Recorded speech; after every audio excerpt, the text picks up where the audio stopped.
KP സ്റ്റോക്കിൻ്റെ ഒരു പുതിയ എപ്പിസോഡിലേക്ക് ഞങ്ങളുടെ എല്ലാ പ്രേക്ഷകർക്കും സ്വാഗതം. കഴിഞ്ഞ KP സ്റ്റോക്കിൽ ഞങ്ങൾ ചില പത്രങ്ങളെ വാർത്തകൾ ഞങ്ങളുടെ പ്രേക്ഷകരുമായിട്ട് ഷെയർ ചെയ്യുന്ന ഒരു പ്രത്യേക പരിപാടിയിലൂടെ ആണ് ഞങ്ങൾ ആരംഭിച്ചത്. കഴിഞ്ഞ ആഴ്ചയിൽ മാറാണ ദ വോയിസിൻ്റെ ഏറ്റവും പുതിയ ലക്കം ഞങ്ങളുടെ അടുത്തുള്ള വാർത്തകൾ ഞങ്ങളുടെ പ്രേക്ഷകരുമായിട്ട് ഞങ്ങൾ പങ്കുവച്ചിരുന്നു.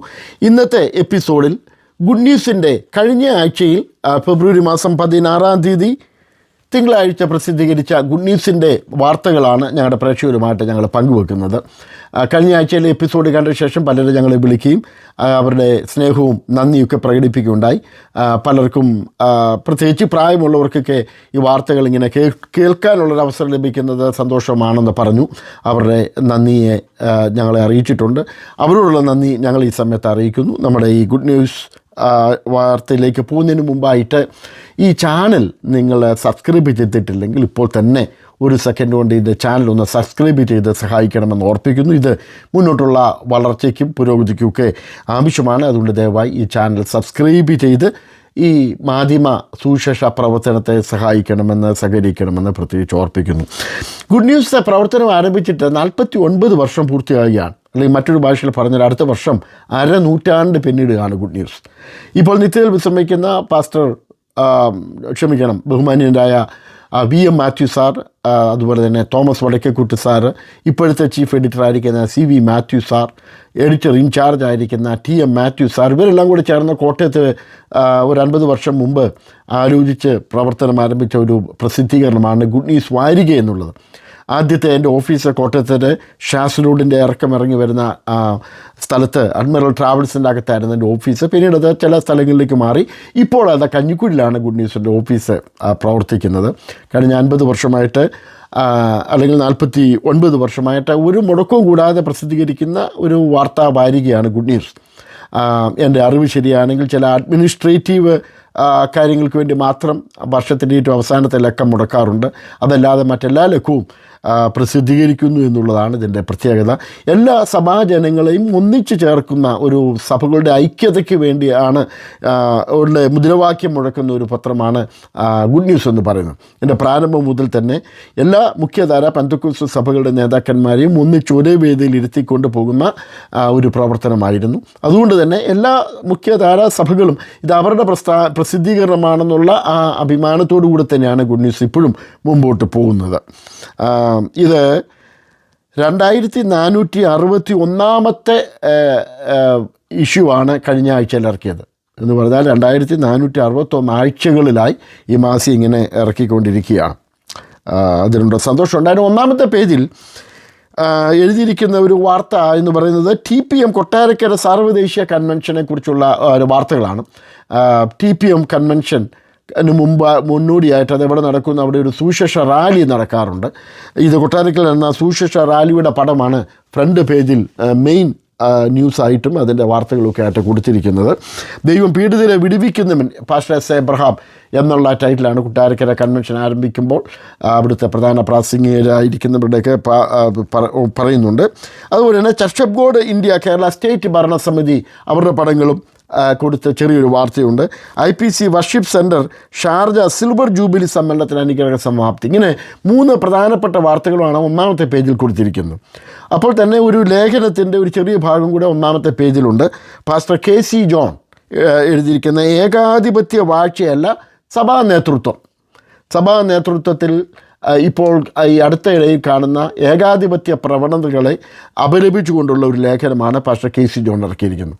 പാസ്റ്റർ KC ജോൺ നേതൃത്വ നിലയിൽ വളരെ താഴത്തെ നിലയിൽ തന്നെ ഉയർന്നു വന്ന ഒരു വ്യക്തിയാണ്. നമുക്കറിയാം PYPയുടെ കേരള സ്റ്റേറ്റ് പ്രസിഡൻറ്റ്, IPCയുടെ Kerala state president, secretary, general president, ഇങ്ങനെ ദീർഘവർഷങ്ങളായി നേതൃത്വ നിലയിൽ നിന്നിരുന്ന അദ്ദേഹം അനുഭവ പരിജ്ഞാനം കൊണ്ടും വചന പരിജ്ഞാനം കൊണ്ടും പറയുകയാണ് സഭയുടെ നേതൃത്വം ഏകാധിപത്യ പ്രവണതയല്ല ചെയ്യേണ്ടത് എന്ന് അദ്ദേഹം പറയുന്നു. അവിടെ ജനങ്ങൾക്ക് പ്രാധാന്യമുണ്ട്, ദൈവത്തിൻ്റെ ആലോചനകൾക്ക് പ്രാധാന്യമുണ്ട്. ഇപ്പോഴൊക്കെ ചില സഭാ നേതൃത്വത്തിൽ ഏകാധിപത്യ പ്രവണതകൾ ഉൾക്കൊള്ളുകൊണ്ടാകാം ഒരു പക്ഷേ ഈ ലേഖനം അദ്ദേഹം മനസ്സിൽ വെച്ചുകൊണ്ട് തന്നെ പറഞ്ഞിരിക്കുന്നത് അല്ലെങ്കിൽ എഴുതിയിരിക്കുന്നത് എന്നുള്ളതാണ് എനിക്ക് തോന്നുന്നത്. ഏകാധിപത്യ പ്രവണതകൾ മാറി ജനാധിപത്യത്തിനും ദൈവാധിപത്യത്തിനും പ്രാധാന്യം കൊടുക്കുന്നതാണ് സഭയുടെ വളർച്ചയ്ക്ക് നല്ലത് എന്ന് ഈ ലേഖനത്തിൽ പറയുന്നതിനോടൊപ്പം തന്നെ നമ്മളും അത് വിശ്വസിക്കുകയും ചെയ്യുന്നു. രണ്ടാമത്തെ പേജിലാണ്, എഡിറ്റോറിയൽ പേജാണ്. രണ്ടാമത്തെ പേജിൽ മലയാളക്കരയിൽ വീണ്ടും ഒരു ഉണർവുണ്ടാകുമോ എന്ന എഡിറ്റോറിയൽ ചോദിക്കുന്നു. പഴയ അനുഭവത്തെയും പുത്തൻ അനുഭവത്തെയും ചെറിയ രീതിയിൽ കമ്പയർ ചെയ്തുകൊണ്ട് നമുക്ക് മൂല്യ ശോഷണങ്ങൾ സംഭവിച്ചിരിക്കുന്നു, നമുക്കിടെ ആത്മീയത നഷ്ടപ്പെട്ടിരിക്കുന്നത് മടക്കി കൊണ്ടുവരുവാനുള്ള ഒരു ആഹ്വാനമാണ് ഈ എഡിറ്റോറിയലിൽ രേഖപ്പെടുത്തിയിരിക്കുന്നത്. പിതാക്കന്മാർക്ക് ലഭിച്ച സത്യവെളിച്ചം അവരിലൂടെ നമുക്ക് പകരപ്പെട്ട ആത്മാവിൻ്റെ വെളിച്ചവും അണഞ്ഞു പോകാതെ പരിരക്ഷിക്കുമെങ്കിൽ അത് ഒരു ഉണർവിലേക്കുള്ള വഴിത്താരിയായിട്ട് മാറും. ആദ്യകാല ആത്മീയ അനുഭവങ്ങളെ നമ്മുടെ ജീവിതത്തിൽ ഉൾക്കൊണ്ട് മുന്നോട്ട് പോകണമെന്നാണ് എഡിറ്റോറിയൽ പറയുന്നത്. ശുശ്രൂഷകൻ്റെ പഠനമുറി എന്ന പേരിൽ പാസ്റ്റർ VP ഫിലിപ്പിൻ്റെ ഒരു ലേഖനവും രണ്ടാമത്തെ പേജിലുണ്ട്. നമ്മൾ സാധാരണ പ്രാർത്ഥിച്ച ദൂത് ഒരുക്കി പ്രസംഗിക്കുന്നത് പോലെ അതുമാത്രം പോരാ എന്നും അതിൻ്റെ കൂട്ടത്തിൽ പ്രാർത്ഥന പോലെ തന്നെ പഠനവും പ്രധാനമാണ്.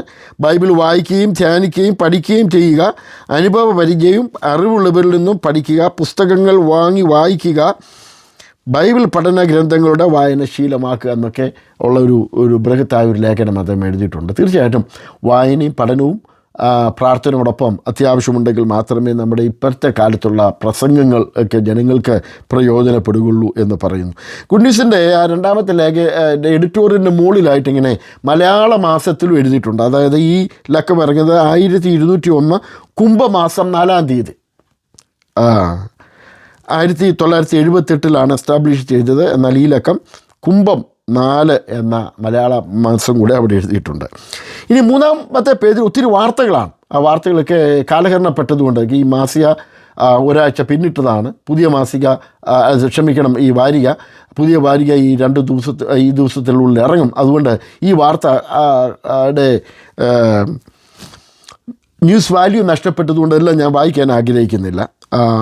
ഇനി അതിൻ്റെ 4-ാമത്തെ പേജിൽ ഒരു ലേഖനമുണ്ട്. സഭയും രാഷ്ട്രീയവും എന്ന പേരിൽ പാസ്റ്റർ മാത്യു വർഗീസ് ഡാളസ് എഴുതിയിരിക്കുന്ന ഒരു ലേഖനമാണ്. അദ്ദേഹത്തിൻ്റെ വ്യക്തിപരമായിരിക്കുന്ന നിർദ്ദേശങ്ങളും ആഗ്രഹങ്ങളും അഭിപ്രായങ്ങളും ഒക്കെ അതിൻ്റെ അകത്ത് സഭയും രാഷ്ട്രീയവും എന്ന് പറഞ്ഞ് അതിൻ്റെ അകത്ത് അദ്ദേഹം കൊടുത്തിട്ടുണ്ട്. ഇനി എൻ്റെ 5-ാമത്തെ പേജ് മുതലാണ് ചില പ്രത്യേക കാര്യങ്ങൾ നമുക്ക് പഠിക്കാനിൻ്റെ അകത്തുള്ളത്. അത് TPM കൊട്ടാരക്കര സപ്ലിമെൻ്റാണ്. ഗുഡ് ന്യൂസിൻ്റെ 5-ാമത്തെ പേജ് മുതൽ സപ്ലിമെൻ്റ്, പ്രത്യേകിച്ച് കൊട്ടാരക്കരയിൽ TPMൻ്റെ സാർവദേശീയ കൺവെൻഷൻ, TPM എന്ന് പറയുന്നത് ഇന്ത്യ പെന്തക്കോസ്റ്റൽ മിഷൻ, അതിന് മുമ്പ് ആരംഭിക്കുമ്പോൾ അത് സിലോൺ പെന്തക്കോസ്റ്റ് മിഷൻ CPM എന്നായിരുന്നു. പിന്നീട് ചില ആഭ്യന്തര കലഹങ്ങൾ രാജ്യങ്ങളിലുണ്ടായതുകൊണ്ട്, ശ്രീലങ്കയിലും തമിഴ്നാട്ടിലൊക്കെ ഉണ്ടായതുകൊണ്ട്, സിംഹളന്മാരും തമിഴന്മാരും തമ്മിലുള്ള യുദ്ധങ്ങളും പ്രശ്നങ്ങളൊക്കെ ഉണ്ടായതുകൊണ്ട് അവരുടെ പേര് മാറ്റി അത് TPM എന്ന പേരിൽ ഇന്ത്യയിൽ അറിയപ്പെടാൻ തുടങ്ങി. അപ്പോൾ തന്നെ ഇത് സ്ഥാപിച്ച പാസ്റ്റർ പോൾ തൻ്റെ ഡയറിയിൽ എഴുതി വെച്ചിരുന്നു, ഈ പ്രസ്ഥാനത്തിൻ്റെ പേര് മാറ്റാനുള്ള സാധ്യതകളുണ്ടെങ്കിൽ അതിനെ ഉപരോധിക്കണമെന്ന് എഴുതിയിട്ടുണ്ടായിരുന്നത് കൊണ്ട് ഇപ്പോഴും സിലോൺ പെന്തക്കോസ്റ്റ് മിഷൻ എന്ന പേരിൽ തന്നെ അറിയപ്പെടുന്ന ഒരു ചെറിയ വിഭാഗവും കേരളത്തിലും തമിഴ്നാട്ടിലും അതുപോലെ പല ഭാഗത്തും പ്രവർത്തിക്കുന്നുണ്ടെന്നുള്ളതാണ് നമ്മുടെ അറിവ്. ഈ ലേഖനം എഴുതിയിരിക്കുന്നത്, ഈ സപ്ലിമെൻ്റ് തയ്യാറാക്കിയിരിക്കുന്നത് Chacko K Thomas Bangalore, Jacob P Mathew Kottarakkara എന്നിവരാണ്. രണ്ടു കൂട്ടരും സിലോൺ പെന്തക്കോസ്ത് വിശ്വാസികളാണെന്ന് ഞാൻ അനുമാനിക്കുന്നു. ഭാരതത്തിലെ പെന്തക്കോസ്ത് സഭകളിൽ പലതുകൊണ്ടും സവിശേഷതയുള്ള പെന്തക്കോസ്ത് മിഷൻ അപ്പോസ്തോലിക കാലഘട്ടത്തിലെ വിശ്വാസികളുടെ ജീവിത രീതിയെ ആദരപൂർവ്വം കണ്ട് അവ വർത്തമാനകാലത്തിൽ ആവിഷ്കരിക്കുവാൻ പരിശ്രമിക്കുന്നു. നീണ്ട സപ്ലിമെൻ്റ് ലേഖനങ്ങളുമാണ്. ഞാൻ അത്രയും സമയമെടുത്ത് അത് വായിക്കാൻ ആഗ്രഹിക്കുന്നില്ലെങ്കിലും പാസ്റ്റർ പോളിൻ്റെ ഒരു പടം അതിൻ്റെ അകത്ത് ഫ്രണ്ടിൽ കൊടുക്കുന്നുണ്ട്. അന്ന് അദ്ദേഹം ആണ് ഈ പ്രസ്ഥാനം സ്ഥാപിച്ചത്. അദ്ദേഹം തൃശ്ശൂരിൽ 1881 രാമൻകുട്ടി എന്ന പേരിലാണ് അദ്ദേഹം ജനിച്ചത്. ഒരു ഹൈന്ദവ കുടുംബത്തിൽ ജനിച്ച രാമൻകുട്ടിയാണ് പിന്നീട് പോളായിട്ട് മാറുന്നത്. അദ്ദേഹം തൃശ്ശൂരിൽ നിന്ന് ജോലി തേടി അദ്ദേഹം ശ്രീലങ്കയിലെത്തുന്നു. അവിടെ അദ്ദേഹത്തിന് ജോലി കൊടുക്കുന്നതൊരു ക്രിസ്ത്യാനിയായിരുന്നു. കൊളംബോയിലെത്തിയ അദ്ദേഹത്തിന് ഹൈന്ദവ പശ്ചാത്തലത്തിൽ നിന്ന് ക്രിസ്ത്യാനിയായ ഡോക്ടർ അസ്രപ്പയായിരുന്നു അദ്ദേഹത്തിന് ജോലി കൊടുത്തത്. ആംഗ്ലിക്കൻ സഭാംഗമായിരുന്ന അദ്ദേഹവും ഭാര്യയും രാമൻകുട്ടിയെ സ്വന്തം മകനെപ്പോലെ സ്നേഹിച്ച പള്ളിയിൽ കൊണ്ടുപോകാൻ പതിവായിരുന്നു. ചുരുക്കി പറഞ്ഞാൽ അദ്ദേഹം അവിടെ വെച്ച് രക്ഷിക്കപ്പെടുന്നു. പിന്നെ 21-ാമത്തെ വയസ്സിൽ നമ്മുടെ ഈ രാമൻകുട്ടി സ്നാനപ്പെടുന്നു. സ്നാനപ്പെട്ട വിവരം അറിഞ്ഞ് പിതാവ് തിരിച്ച് അദ്ദേഹത്തെ തൃശ്ശൂരിലേക്ക് വിളിക്കുന്നു. അദ്ദേഹം വീട്ടിലേക്ക് വരുന്ന സമയത്ത് തൻ്റെ മാതാവ് ഒരു പ്രത്യേക വിവരം അറിയുന്നു. പിതാവ് ഇവിടെ വന്നു കഴിഞ്ഞാൽ, ഈ മകൻ ഇവിടെ വന്നു കഴിഞ്ഞാൽ പിതാവും വീട്ടുകാരെല്ലാം കൂടി അദ്ദേഹത്തെ കൊല്ലാനുള്ള സാധ്യതയുണ്ടെന്ന് മനസ്സിലാക്കി അല്പം പൈസ സമാഹരിച്ച ഈ മകനെ ഏൽപ്പിച്ചിട്ട് നീ എവിടെയെങ്കിലും ഓടിപ്പോയി രക്ഷപ്പെട്ടോളാൻ പറഞ്ഞു അവിടുന്ന് വീട്ടിൽ നിന്ന് ഓടിച്ചു വിടുന്നു. അദ്ദേഹം കോട്ടയത്ത് വരുന്നു. കോട്ടയത്ത് വന്ന് CMS വൈദിക സെമിനാരിയിൽ പഠനം പൂർത്തിയാക്കിയപ്പോൾ തുടർന്ന് കൊളംബോയിലെ മലയാള മിഷനിൽ സുവിശേഷകനായി എത്തുന്നു. മിഷൻ ഫീൽഡിലെത്തിയപ്പോൾ അവിടെ ശ്രീലങ്കയിൽ അവിടെയുള്ള പ്രവർത്തകരുമായിട്ട് പ്രവർത്തനം നടത്തുന്നു. പിന്നീട് താൻ ദൈവിക പ്രേരണയാൽ അവിടെ സുവിശേഷ പ്രവർത്തനങ്ങൾ സഭകളും ആരംഭിക്കുന്നു. അതാണ് ഇന്ന് കാണുന്ന സിലോൺ പെന്തക്കോസ്റ്റ് മിഷൻ അല്ലെങ്കിൽ TPM എന്ന പേരിലേക്ക് അറിയപ്പെടുന്ന പ്രവർത്തനങ്ങൾ. അദ്ദേഹത്തിൻ്റെ ത്യാഗോജലമായിരിക്കുന്ന പ്രവർത്തനങ്ങൾ, സമർപ്പിതമായിരിക്കുന്ന പ്രവർത്തനങ്ങൾ, ദൈവം തിരഞ്ഞെടുത്ത അദ്ദേഹത്തിൻ്റെ പ്രവർത്തനങ്ങളെക്കുറിച്ചുള്ള വിശദമായിരിക്കുന്ന വിശദീകരണങ്ങൾ ഈ സപ്ലിമെൻറ്റിലുണ്ട്.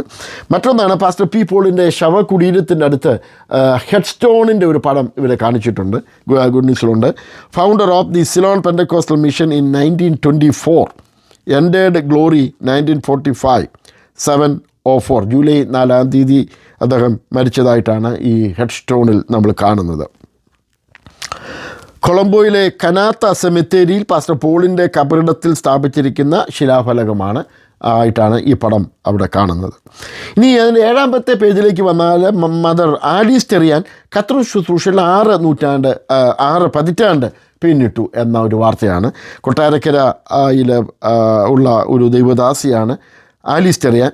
കൊട്ടാര കൺവെൻഷനിൽ വെച്ച് തീരുമാനമെടുക്കുകയും ദൈവിക ശുശ്രൂഷയ്ക്ക് വേണ്ടി വേർതിരിക്കുകയും ചെയ്തു. ഇപ്പോൾ അത് 6 പതിറ്റാണ്ട് 60 വർഷങ്ങളായി. ആലപ്പുഴ ജില്ലയിൽ കുട്ടനാട് താലൂക്കിൽ തലവടി ചുടുകാട്ടിൽ ഇടിച്ചെറിയാൻ അച്ചാമ്മ ദമ്പതികളുടെ 3ാമത്തെ മകളായി ജനിച്ചു. മർത്തോമക്കാരായിരുന്നു, എന്നാൽ യേശുവിനെ രക്ഷിതാവായി സ്വീകരിച്ചു. TPM വിശ്വാസത്തോട് ആകൃഷ്ടയായി. അങ്ങനെ ജീവിതത്തിൽ പുതിയ തീരുമാനങ്ങളെടുത്ത ഒരു മദറായി, അവിടുത്തെ ഒരു മദറായി പ്രവർത്തനം തുടങ്ങി എന്നുള്ളതാണ് ഇതിൻ്റെ അകത്ത് പറയുന്നത്. മറ്റൊരു ചെറിയൊരു സൈഡ് കോളത്തിൽ എഴുതിയിരിക്കുന്നത് മലയാളി പെന്തക്കോസ്റ്റുകാർ വിശ്വാസ ജീവിതം പഠിച്ചത് പാസ്റ്റർ പോളിൽ നിന്ന്. ഇവിടെ ഒരു സ്റ്റോറി പറയുന്നുണ്ട്, പോളിൻ്റെ ജീവചരിത്രത്തിൽ നിന്നാണിത് പറയുന്നത്. പാസ്റ്റർ പോളിൻ്റെ സഹപ്രവർത്തകരായിരുന്ന പാസ്റ്റർ കൊച്ചുകുഞ്ഞും പാസ്റ്റർ അലക്സാണ്ടർ എന്നിവർ കുക്കു സാഹിബുമായിട്ട് ചില മീറ്റിങ്ങുകളിലൊക്കെ പങ്കെടുത്തു. അവർ അവിടെ വീട്ടിൽ പങ്കെടുത്ത് കഴിഞ്ഞ് അവർ ഭക്ഷണം കഴിച്ച് കഴിഞ്ഞ ശേഷം ഈ പാസ്റ്റർ പോളിൻ്റെ സഹപ്രവർത്തകർ അവിടെ വന്നവരുടെ അല്ലെങ്കിൽ ഭക്ഷണം കഴിച്ചവരെല്ലാം പാത്രം അവർ തന്നെ കഴുകി വൃത്തിയാക്കി തിരിച്ചു കൊടുക്കുന്ന ഒരു സമർപ്പിത ശുശ്രൂഷ കണ്ടപ്പോൾ നമ്മുടെ കുക്കു സാഹിബിന് ഇതൊരു അത്ഭുതമായിട്ട് തോന്നി. അവരുമായിട്ട് കൂടുതൽ സംസാരിച്ചു, പോളിനെക്കുറിച്ച് സംസാരിക്കുന്നു. അങ്ങനെ പോളിനെ കാണാനുള്ള ഒരു അവസരം കുക്കു സാഹിബ് ഉണ്ടാക്കുകയും അവിടെ കൺവെൻഷന് വരികയും പ്രസംഗിക്കുകയൊക്കെ ചെയ്ത ഒരു കാര്യമാണ് ഇവിടെ പറയുന്നത്. ഇവിടെ ഒരു ഭാഗം എടുത്തു പറയുന്നുണ്ട്, വിശ്വാസ ജീവിതത്തിൻ്റെ മാഹാത്മ്യത്തിൽ പ്രചോദിതനായ പല ശുശ്രൂഷകരും കുക്കു സാഹിബിൽ നിന്ന് സ്വീകരിച്ചിരുന്ന ചെറിയ സഹായം പരിചരിക്കാനും തുടർന്ന് വിശ്വാസത്തിൽ ജീവിക്കാനും തീരുമാനിച്ചു. Pastor K.E. Abraham, pastor Ummachan മുതലായവരാണ് ഈ തീരുമാനമെടുത്തത്. ഈ പാസ്റ്റർ പോളും പാസ്റ്റർ നമ്മുടെ കുക്കു സാഹിബുമായിട്ട് ചേരുന്നതിന് മുമ്പ് കുക്കു സാഹിബ് അവിടെയുള്ള ഈ മലയാളി ദൈവദാസന്മാർക്ക് മാസമായിട്ടുള്ള ചെറിയ പ്രതിഫലങ്ങളൊക്കെ കൊടുക്കുമായിരുന്നു അവരുടെ ജീവിതചരിത്രത്തിന് വേണ്ടി. എന്നാൽ പാസ്റ്റർ പോളിനെ കണ്ടെത്തിയപ്പോൾ പാസ്റ്റർ പോളിൻ്റെ ജീവചരിത്രം എന്ന് പറയുന്നത് വിശ്വാസ ജീവിതമാണ്. അതിൽ ആകർഷകരായി പാസ്റ്റർ K.E. എബ്രഹാമും ഉമ്മച്ചൻ പാസ്റ്ററൊക്കെ ഉൾപ്പെടെയുള്ളവർ ആ ചെറിയ സഹായം കുക്കു സാഹിബിൽ നിന്ന് മേടിക്കാൻ നിർത്തി അവരും വിശ്വാസ ജീവിതം നയിച്ചെന്നാണ് ഈ നമ്മുടെ ഈ ഗുഡ് ന്യൂസിൻ്റെ ഈ സപ്ലിമെൻറ്റിനകത്ത് പറയുന്നത്. 9ാമത്തെ പേജിൽ വീണ്ടും പറയുന്നത് പട്ടിണി കിടന്ന് മരിച്ചാലും പാസ്റ്റർ പോളിനെ കുറിച്ച് തന്നെയാണ് വീണ്ടും പറയുന്നത്. പാസ്റ്റർ പോളിനെ സ്വീഡൻ സുശേഷക എനിക്ക് തോന്നുന്നത് ഞാനൊന്ന് വായിച്ചോട്ടെ, അത് അവർ ശ്രീലങ്കയിലായിരുന്നപ്പോൾ ഈ പോളണ്ടിൽ നിന്ന് വന്ന സ്വീഡനിൽ നിന്ന് വന്ന മദാമ പ്രസംഗിക്കുന്നിടത്ത് ട്രാൻസ്ലേറ്റ് ചെയ്യുവാൻ പാസ്റ്റർ പോൾ ചെന്ന് അദ്ദേഹം ട്രാൻസ്ലേറ്റ് കഴിഞ്ഞപ്പോൾ ചെറിയൊരു പ്രതിഫലം പാസ്റ്റർ പോളിന് കൊടുക്കുന്നു. പാസ്റ്റർ പോൾ അത് വാങ്ങിച്ചെങ്കിലും അദ്ദേഹത്തിന് രാത്രിയിൽ പിന്നീടുള്ള സമയങ്ങളിൽ അത് ഒരു കുറ്റബോധമോ ആയിട്ടൊക്കെ തോന്നി. ഇത് മേടിക്കാമോ മേടിക്കാതിരിക്കാമോ, ഇത് ദൈവം പറഞ്ഞതാണോ എന്നൊക്കെ തോന്നി. എനിവേ ഈ പ്രസംഗങ്ങൾ വീണ്ടും വീണ്ടും കൂടി വന്നു. അവസാനം ഈ സ്വീഡനിലേക്ക് മദാമയ്ക്ക് പോകാൻ സമയമായപ്പോൾ പാസ്റ്റർ പോളിനോട് പറഞ്ഞു, ഞാൻ പോയി കഴിഞ്ഞാൽ 1000 രൂപ വെച്ച് എല്ലാ മാസവും നൽകി തരാനായിട്ടുള്ള ഒരു ക്രമീകരണം ചെയ്തിട്ടാണ് പോകുന്നതെന്ന് പറഞ്ഞു. എന്നാൽ ദൈവാത്മാവ് പാസ്റ്റർ പോളിനോട് പറഞ്ഞതനുസരിച്ച് പാസ്റ്റർ പോൾ പറഞ്ഞു, എനിക്ക് നിങ്ങളുടെ പൈസ വേണ്ട എന്ന് പറഞ്ഞ് അതിനെ ഇങ്ങനെ പറഞ്ഞെന്നാണ് പറയുന്നത്. ഒരു ദിവസം മദാമ പറഞ്ഞു, എനിക്ക് 1000 രൂപ സ്വീഡനിൽ നിന്ന് വരുന്നുണ്ട്, അത് പ്രതിമാസം നിനക്ക് കിട്ടാനുള്ള ക്രമീകരണം ചെയ്തിട്ട് ഞാൻ സ്വീഡനിലേക്ക് മടങ്ങി പോവാണ്. ഉടനെ പാസ്റ്റർ പോൾ അതിന് മറുപടി കൊടുക്കുന്നത്, എനിക്ക് നിന്നെയും വേണ്ട, എനിക്ക് വേണ്ട, നിൻ്റെ പണവും എനിക്ക് വേണ്ട, ഈ രൂപ എനിക്ക് വേണ്ട. 1923 സംഭവം. 1923 1000 രൂപ എല്ലാ മാസവും സ്വീഡനിൽ നിന്ന് ലഭിക്കുന്ന ആ വരുമാനം വേണ്ടെന്ന് വെച്ച് വീണ്ടും വിശ്വാസ ജീവിതത്തിൻ്റെ ആ മൂല്യത മുന്നിൽ നിർത്തി മുന്നോട്ട് പോയ ദൈവദാസനായിരുന്നു പാസ്റ്റർ പോൾ. പാസ്റ്റർ പോൾ ഭാഷാപരം ലഭിച്ച വ്യക്തി എന്ന് പറഞ്ഞൊരു ചെറിയ കോളമുണ്ട്. അനേക ഭാഷകൾ, പ്രത്യേകിച്ച് തമിഴ്, സിംഹള, മലയാളം, ഇംഗ്ലീഷ്, ഈ ഭാഷകളൊക്കെ അദ്ദേഹത്തിന് പ്രസംഗിക്കുവാനും തർജ്ജമ ചെയ്യുവാനൊക്കെ ഉള്ള ഒരു പ്രത്യേക വരം ദൈവം അദ്ദേഹത്തിന് കൊടുത്തായിട്ട് വായിക്കുന്നുണ്ട്. ഇനി ഈ പാസ്റ്റർ പോളിൻ്റെ പിൻഗാമികളായ സഭയ്ക്ക് നേതൃത്വം നൽകി വാങ്ങിയ വിശുദ്ധന്മാരെക്കുറിച്ച് ഇവിടെ പറയുന്നുണ്ട്. സഭയ്ക്ക് TPM CPM സഭകൾക്ക് നേതൃത്വം കൊടുത്ത പല ദൈവദാസന്മാരെക്കുറിച്ചുള്ള പടമൊക്കെ ഉണ്ട്. പാസ്റ്റർ ആൽവിൻ, പാസ്റ്റർ എല്ലാവരുടെയും പേര് വ്യക്തമായിട്ട് എനിക്ക് വായിക്കാൻ പറ്റുന്നില്ല, തോമസ് ഉണ്ട്, അങ്ങനെ പലരുണ്ട്. അവരുടെ ഫോട്ടോകളൊക്കെ അവിടെ കൊടുത്തിട്ടുണ്ട്. പിന്നെ ഉള്ള വാർത്തയാണ് ചെന്നൈ കൺവെൻഷൻ മാർച്ച് 11 മുതൽ TPMൻ്റെ അന്തർദേശീയ പെന്തക്കോസ്ത് മിഷൻ സഭകളുടെ ഏറ്റവും വലിയ ആത്മീയ സംഗമമാണ് ചെന്നൈ കൺവെൻഷൻ. മാർച്ച് 11 മുതൽ 15 വരെ താമ്പരത്തിന് സമീപം ഇരമ്പല്ലിയൂർ കൺവെൻഷൻ സെൻറ്ററിൽ നടക്കും. കൺവെൻഷൻ മുന്നോടിയായി മാർച്ച് 10 രാവിലെ ആരംഭിക്കുന്ന ശുശ്രൂഷ സമ്മേളനം 11 സമാപിക്കും. അതിൻ്റെ ഡീറ്റെയിൽസ് അവിടെ പറയുന്നുണ്ട്. മീറ്റിങ്ങിലെ കാര്യങ്ങൾ വരാൻ പോവുകയാണ്. ഏറ്റവും വലിയ ഒരു ജനക്കൂട്ടമാണ് ആ മീറ്റിങ്ങിൽ പങ്കെടുക്കുന്നതെന്നാണ് നമ്മൾ അറിയുന്നത്. ഇപ്പോഴത്തെ ലീഡേഴ്സിൻ്റെ കാര്യങ്ങളും അവിടെ പറയുന്നുണ്ട്. പാസ്റ്റർ എബ്രഹാം മാത്യു ആണ് chief pastor, deputy chief pastor MD Thomas, G ജയം അസിസ്റ്റൻ്റ് ഡെപ്യൂട്ടി ചീഫ് പാസ്റ്റർ. ഇവരാണ് സഭയ്ക്കിപ്പോൾ നേതൃത്വം നൽകുന്നത്. പക്ഷേ എബ്രഹാം മാത്യു ചിക്കാഗോയുമായിട്ടൊരു അല്പം ബന്ധമുണ്ട്. അദ്ദേഹത്തിൻ്റെ കുടുംബാംഗങ്ങൾ പലരും ചിക്കാഗോയിലുണ്ടായിരുന്നു. ഇപ്പോൾ അവരുടെ മാതാപിതാക്കളൊക്കെ നിത്യത്തിൽ വിശ്രമിക്കുന്നു. ആ കുടുംബങ്ങളൊക്കെ ആയിട്ട് വളരെ പരിചയം ഉണ്ട്. അദ്ദേഹത്തിൻ്റെ മകനാണ് എബ്രഹാം മാത്യു. ഇപ്പോൾ അദ്ദേഹം ദൈവവേലയിലേക്ക് പൂർണ്ണ സമർപ്പിതനായി കുടുംബങ്ങളെല്ലാം വിട്ടിട്ട് ദൈവവേലയ്ക്ക് നേതൃത്വം അദ്ദേഹം കൊടുക്കുന്നു. പെന്തക്കോസ്ത് 50-ാം വയസ്സിലേക്ക് TPMൻ്റെ ഒരു പ്രസിദ്ധീകരണമാണ് പെന്തക്കോസ്ത് എന്ന് പറയുന്ന ഒരു മാസിക. എനിക്ക് 2 മാസം മുമ്പ് കേരളത്തിൽ നിന്ന് വന്ന എൻ്റെ ഒരു സുഹൃത്ത് എനിക്ക് നാട്ടിൽ നിന്ന് കൊണ്ടുവന്നപ്പോൾ തന്ന ഒരു മാസിക ആയിരുന്നു ഈ പെന്തക്കോസ്ത് മാസിക. ഞാൻ ആവശ്യപ്പെട്ടതല്ല, പക്ഷേ അദ്ദേഹത്തിൻ്റെ ഭവനത്തിൽ ഇത് വരുമായിരുന്നു. അദ്ദേഹം തിരിച്ച് അമേരിക്കയിലേക്ക് വന്നപ്പോഴത്തേക്കിന് അദ്ദേഹം 2-3 കോപ്പി എനിക്ക് കൊണ്ടു തന്നു. ഇതാണ് മാസിക എന്നും പറഞ്ഞു. അത് കാണുവാനിടയായി തീർന്നു. ഇതിനകത്ത് പറയുന്നത് അത് പ്രസിദ്ധീകരണം ആരംഭിച്ചിട്ട് 59 വർഷമായി. അത്യന്താധുനിക അച്ചടിയുടെ പ്രസരങ്ങളൊന്നും ആ മാസികക്കകത്തില്ലെങ്കിലും വളരെ ലളിതമായ രീതിയിൽ മാന്യമായ രീതിയിൽ പ്രസിദ്ധീകരിക്കുന്ന ഒരു മാസികയാണ്. വളരെ ഉപദേശ ഐക്യങ്ങളുണ്ട് അതിൻ്റെ അകത്ത്, കാര്യങ്ങളുണ്ട്. അതുപോലെ തന്നെ TPMൻ്റെ വാർത്തകളൊക്കെ അതിൻ്റെ അകത്ത് കൊടുത്തിട്ടുണ്ട്. അങ്ങനെയുള്ളതാണ് അതിൻ്റെ അകത്ത് പറയുന്നത്. ഇനി അതിൻ്റെ അടുത്ത വാക്യം 10-ാമത്തെ പേജ് പരസ്യങ്ങളാണ്. 11-ാമത്തെ പേജിൽ ഒറ്റപ്പന്തലിൽ നിന്ന് ഓലപ്പന്തലിൽ നിന്ന് അന്തർദേശീയ കൺവെൻഷനിലേക്ക്. കൊട്ടാരക്കര കൺവെൻഷൻ ആരംഭിക്കുമ്പോൾ ചെറിയ രീതിയിലായിരുന്നു അത് നടത്തിയിരുന്നത് എന്നും പാസ്റ്റർ പോൾ ബോട്ട് മാർഗം ശ്രീലങ്കയിൽ നിന്ന് അവിടെ എത്തി ചെറിയ ഓലകളൊക്കെ ഇട്ട് ചെറിയ രീതിയിൽ നടത്തിയ കൺവെൻഷൻ ഇപ്പോൾ ഒരു അന്തർദേശീയ കൺവെൻഷനായിട്ട് മാറി. 10,000-കണക്കിന് ആൾക്കാരാണ് മീറ്റിങ്ങിൽ പങ്കെടുക്കുന്നതെന്നൊക്കെ ആണ് ഇവിടെ പറയുന്നത്. അങ്ങനെ ഓൺലൈനിലൊക്കെ നമ്മൾ വലിയൊരു ജനക്കൂട്ടത്തെ അവിടെ കാണാറുണ്ട്. ഗുഡ് ന്യൂസിൻ്റെ ഒരു സ്റ്റാള് അവിടുത്തെ കൺവെൻഷനിൽ വെച്ചതായിട്ട് ഇവിടെ കാണുന്നുണ്ട്. ഗുഡ് ന്യൂസിൻ്റെ പ്രവർത്തകർ അവിടെ പോയി അനേകരെ ഗുഡ് ന്യൂസിൻ്റെ വരിക്കാരാക്കിയൊക്കെ തീർക്കുന്ന സംഭവമാണെന്ന് എനിക്ക് മനസ്സിലാവുന്നു. 13-ാമത്തെ പേജിലെ മറ്റൊരു വാർത്തയാണ് സുശേഷാങ്കണത്തിൽ 6.5 പതിറ്റാണ്ട് അനുഭവമായി ബാങ്ക് അവറാച്ചായൻ. കോട്ടയത്തുള്ളവർക്ക് ചർച്ച് ഓഫ് ഗോഡ് വിശ്വാസികൾക്ക് പൊതുവെ അറിയപ്പെടുന്ന ഒരാളാണ് ബാങ്ക് അവറാച്ചായൻ. അദ്ദേഹത്തിൻ്റെ മുഴുവൻ പേര് PC ചെറിയാൻ എന്നാണ്. PC എബ്രഹാം നവതിയിലേക്ക്, അദ്ദേഹം 90 വയസ്സിലേക്ക് കിടക്കുകയാണ്. നവതിയിലേക്ക് കാൽച്ചൂടിൽ വയ്ക്കുന്ന പാസ്റ്റർ PC എബ്രഹാം 6.5 പതിറ്റാണ്ട് ആത്മീയ അനുഭവമായിട്ടാണ് അദ്ദേഹം ഇപ്പോൾ നിൽക്കുന്നത്.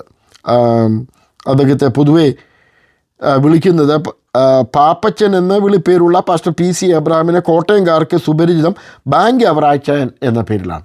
അദ്ദേഹം ബാങ്ക് ജോലിക്കാരനായിരുന്നു, SBTയിലെ ജോലിക്കാരനായിരുന്നു. അവിടെ നിന്ന് റിട്ടയർ ചെയ്ത് ഇപ്പോൾ സുശേഷ പ്രവർത്തനങ്ങളിലാണ് അദ്ദേഹവുമായിട്ട് പാസ്റ്റർ PC എബ്രഹാമിനോടെ ഇവാഞ്ചലിസ്റ്റ് MC കുര്യനും സന്ദീപ് വിളമ്പ് കണ്ടും ഇൻ്റർവ്യൂ ചെയ്യുന്ന ഒരു ഇൻ്റർവ്യൂ ആണ് ഇതിൻ്റെ അകത്തുള്ളത്. അദ്ദേഹത്തിൻ്റെ ജീവിതത്തെക്കുറിച്ചൊക്കെയുള്ള ദൈവ സമർപ്പണ ജീവിതത്തെക്കുറിച്ചുള്ള കാര്യങ്ങളൊക്കെ നമുക്കിതിനകത്ത് കാണാം. 13-ാമത്തെ പേജിൽ ചില പരസ്യങ്ങൾക്ക് മുകളിലായിട്ട് വേർപാടുകൾ, മരിച്ചുപോയവരുടെ വാർത്തകളാണ്.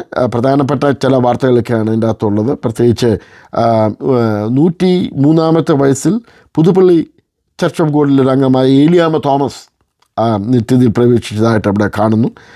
ചിക്കാഗോയിൽ ദീർഘകാലം ഉണ്ടായിരുന്ന പാസ്റ്റർ NC വർക്കി നാട്ടിൽ ദൈവസന്നിധിയിലേക്ക് ചേർക്കപ്പെട്ട വിവരം ഇതിനകത്തുണ്ട്.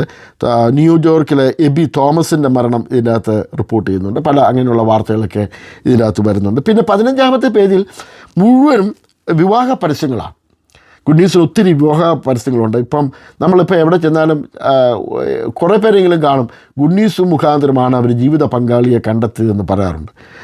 പലരും അങ്ങനെ പറഞ്ഞ് ഞാൻ കണ്ടിട്ടുണ്ട്. പല അനുഗ്രഹിക്കപ്പെട്ട കുടുംബജീവിതം നയിക്കുന്ന പലരെയും ഞാൻ കണ്ടിട്ടുണ്ട്. അവരോട് എന്തെങ്കിലുമൊക്കെ ചോദിക്കുക, അവർ പറഞ്ഞു ഞങ്ങൾ ഗുഡ് ന്യൂസിൽ കൂടെയാണ് ഞങ്ങളെ കണ്ടെത്തിയത്. നല്ല വാർത്തയാണ്. ഗുഡ് ന്യൂസ് അതിന് നല്ലൊരു മാധ്യമമാണ്. നിങ്ങളുടെ സുഹൃത്തുക്കളുടെയോ അല്ല മക്കളെയൊക്കെ വിവാഹ പരസ്യങ്ങൾ ഇതിൻ്റെ അകത്ത് കൊടുക്കുന്നത് തീർച്ചയായിട്ടും നല്ല ജീവിത പങ്കാളിയെ കണ്ടെത്താനായിട്ട് സാധിക്കും. എന്നാലൊരു ഡിസ്ക്ലെയിമർ പറയുന്നതിന് ഗുഡ് ന്യൂസിനോ അല്ലെങ്കിൽ ഇത് പറയുന്നതിന് എനിക്കൊന്നും ഉത്തരവാദിത്തമല്ല, അതെല്ലാം ദൈവത്തിൻ്റെ കയ്യിലാണ് ഇരിക്കുന്നത്. എന്നാൽ നിങ്ങൾക്ക് ജീവിത പങ്കാളിയെ കണ്ടെത്തുവാനായിട്ടുള്ള ഒരു മാധ്യമമാക്കി ഇത് ഉപയോഗിക്കാൻ സാധിക്കും എന്ന് പ്രത്യേകിച്ച് ഓർപ്പിക്കുന്നു. ഇനി എൻ്റെ ഏറ്റവും അവസാനത്തെ പേജിൽ ഒരു സ്റ്റോറി ഉള്ളത് സന്യാസിയപ്പൻ എന്ന സാധു ജോൺ ക്രിസ്തുദാസ്. ഇതും സിലോൺ TPMുമായിട്ട് ബന്ധപ്പെട്ടതാണ്. കൊട്ടാരക്കരയിലെ ഒരു ധനാഢ്യ കുടുംബത്തിൽ ജനിച്ച ആളാണ് ജോൺ എന്ന് പറഞ്ഞ ആൾ. എന്നാൽ അദ്ദേഹം യേശു ക്രിസ്തുവിൻ്റെ സുവിശേഷത്തിൽ ആകൃഷ്ടനായി അദ്ദേഹം ഒരു യാക്കോബ കുടുംബത്തിലാണ് ജനിച്ചതെങ്കിലും അദ്ദേഹം വേദപുസ്തകം വായിക്കുകയും അദ്ദേഹത്തിൻ്റെ നിത്യതയെക്കുറിച്ചുള്ള ചില ചിന്തകളൊക്കെ അദ്ദേഹത്തിന് വരികയും ചെയ്തു. എന്നാൽ ആ സമയത്ത് നല്ല ആൾക്കാരെ കിട്ടി യഥാർത്ഥമായ കാര്യങ്ങളെക്കുറിച്ചൊന്നും അറിയാൻ പറ്റിയില്ലായിരുന്നുവെങ്കിലും അദ്ദേഹം ഇതിനകത്ത് പറയുന്നത് വേദപുസ്തകം വായിക്കാൻ തുടങ്ങി, കൂടുതൽ വ്യക്തത നൽകിയിരുന്നു. അദ്ദേഹം അന്നത്തെ ഹൈന്ദവ സന്യാസിമാരെ പോലെ തപസ് ചെയ്യാൻ തീരുമാനിച്ചു. അതായത് ഈ ധനാഢ്യനായിരുന്നു, വലിയ ധനാഢ്യ രീതിയിലാണ് ജീവിച്ചത്. അതിനെയൊക്കെ ഒന്ന് മാറ്റി ലളിതവൽക്കരിക്കപ്പെടുവാൻ അദ്ദേഹം അഞ്ചലിന് സമീപമുള്ള പെരിങ്ങള്ളൂരിലുള്ള ജഡായിപ്പാറ പോയിരുന്ന അദ്ദേഹം സന്യാസിയായി കുറച്ച് നാൾ അവിടെ ഇരുന്നു. ജഡായിപ്പാറ എന്നൊക്കെ നമ്മൾ കേട്ടിട്ടുണ്ട്. ആ വഴിയൊക്കെ നമ്മൾ വണ്ടിയൊക്കെ പോകുമ്പോൾ ജഡായിപ്പാറ നമ്മൾ കാണാറുണ്ട്. അവിടെ ഈ ജോൺ പോയി സന്യസിച്ചു. എന്നാൽ പിന്നീട് അദ്ദേഹം അവിടെ നിന്ന് യേശു ക്രിസ്തുവിനെ സ്വീകരിച്ചു, രക്ഷിക്കപ്പെട്ടു, സ്നാനപ്പെട്ടു. സിലോൺ ഈ TPMുമായിട്ട് ബന്ധത്തിലായി. പാസ്റ്റർ പോളിനോടൊപ്പം അദ്ദേഹം പ്രവർത്തിക്കാൻ തുടങ്ങി. തൻ്റെ ചോദ്യങ്ങൾക്കെല്ലാം പാസ്റ്റർ പോളും കൂട്ടരും മറുപടി നൽകി കൊടുത്തു. അങ്ങനെ ആ ബന്ധം അദ്ദേഹത്തെ സിലോൺ TPM ബന്ധക്കോസ്തയിലാക്കി തീർത്തു. അദ്ദേഹത്തിന് 2 മക്കളുണ്ട്. ജോൺ അന്നമ്മ ദമ്പതികൾക്ക് 6 മക്കളാണ് ഉണ്ടായിരുന്നത്. അവരെല്ലാം തന്നെ ഈ പെന്തക്കോസ്ത് വിശ്വാസത്തിൽ ഈ TPM വിശ്വാസത്തിലൊക്കെ വന്നിട്ടാണ് മരിക്കുന്നത്. എന്നാൽ ആ കൊട്ടാരക്കര ഭാഗത്ത് പ്രസ്ഥാനത്തിന് വേരോട്ടം ഉണ്ടാക്കുവാൻ ഈ കുടുംബത്തിൻ്റെ സഹായം ഒത്തിരി ഉണ്ടെന്നാണ് ഈ സ്റ്റോറിക്കകത്ത് പറയുന്നത്. ഇത്രയും കാര്യങ്ങളാണ് ഗുഡ് ന്യൂസിനകത്തുള്ളത്. ഞാൻ മുമ്പേ പറഞ്ഞതുകൊണ്ട് ഒത്തിരി വാർത്തകളുണ്ട്, പിന്നെ ഒത്തിരി ഇതുപോലുള്ള ലേഖനങ്ങളുണ്ട്. വളരെ മിക്സാണ് ഇതിൻ്റെ അകത്ത്. എല്ലാ കാര്യങ്ങളും നമുക്ക് ആവശ്യമായ എല്ലാ കാര്യങ്ങളും ഇതിൻ്റെ അകത്തുണ്ട്. ഗുഡ് ന്യൂസിൻ്റെ പ്രവർത്തകർ ദൈവം അനുഗ്രഹിക്കട്ടെ എന്ന് പ്രാർത്ഥിക്കുന്നു. ഇതുവരെ ഞങ്ങൾ കേട്ടുകൊണ്ടിരുന്ന ഞങ്ങളുടെ എല്ലാ പ്രേക്ഷകരോടുള്ള നന്ദി രേഖപ്പെടുത്തുന്നു. ഇനി അടുത്ത എപ്പിസോഡിൽ മറ്റൊരു പത്രത്തിലെ വാർത്തകളുമായിട്ട് കണ്ടുമുട്ടുന്നതുവരെ നിങ്ങളോടുള്ള നന്ദി ഈ സമയം ഞങ്ങൾ അറിയിക്കുന്നു. ദൈവം നമ്മളെല്ലാവരും അനുഗ്രഹിക്കട്ടെ. മറന്നു പോകരുത്, നമ്മുടെ ഈ ചാനൽ സബ്സ്ക്രൈബ് ചെയ്ത് ഈ മാധ്യമ പ്രവർത്തനത്തെ സഹായിക്കണമെന്ന് ഒരു പ്രാവശ്യം കൂടെ ഓർപ്പിച്ചുകൊണ്ട് ഇന്നത്തെ ഈ KP സ്റ്റോക്ക് എന്ന പരിപാടി അവസാനിപ്പിക്കുന്നു. ദൈവം നമ്മളെ സഹായിക്കട്ടെ.